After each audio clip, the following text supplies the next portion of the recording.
উন্নয়নের জোয়ারে ভেসে থাকে মালামাল রাস্তার উপরে। আসসালামু আলাইকুম প্রিয় দর্শক, আপনাদের সবাইকে আন্তরিক শুভেচ্ছা ও স্বাগতম। এখন আমি অবস্থান করছি মতলব দক্ষিণ উপজেলার নারায়ণপুর চৌধুরীবাড়ি ও শাহবাড়ির সামনের গুরুত্বপূর্ণ সড়কে। নামমাত্র উন্নয়নের ছোঁয়া থাকলেও বাস্তব চিত্র সম্পূর্ণ ভিন্ন। এই সড়কের সবচেয়ে বড় সমস্যা হলো উন্নত মানের পানি নিষ্কাশন ব্যবস্থার অভাব।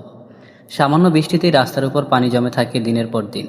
ফলে পানির নিচে থাকা গর্তগুলো চোখে পড়ে না, আর প্রতিনিয়ত ভেঙে যাচ্ছে পুরো সড়কটি।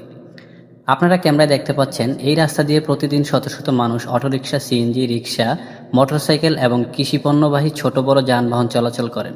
কিন্তু ভাঙা রাস্তা আর জমে থাকা পানির কারণে প্রায় প্রতিদিনই ঘটছে ছোট বড় দুর্ঘটনা। যাত্রীদের পাশাপাশি ভোগান্তিতে পড়ছেন স্থানীয় কৃষক ও ব্যবসায়ীরাও। আজকের ঘটনাটি তার বাস্তব উদাহরণ।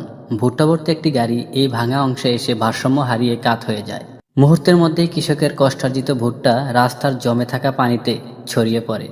যে শস্য উৎপাদন করতে একজন কৃষকের মাসের পর মাস পরিশ্রম করতে হয়, সেই ফসল এভাবে নষ্ট হতে দেখা সত্যি অত্যন্ত বেদনাদায়ক।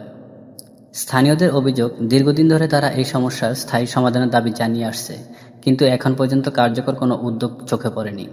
শুধু রাস্তা সংস্কার করলেই হবে না, টেকসই ড্রেনেজ বা পানি নিষ্কাশন ব্যবস্থা নিশ্চিত না করলে একই সমস্যা বারবার ফিরে আসবে এবং সরকারি অর্থ বরাবর অপচয় হবে। আমাদের এই প্রতিবেদন সংশ্লিষ্ট কর্তৃপক্ষের দৃষ্টি আকর্ষণের জন্য।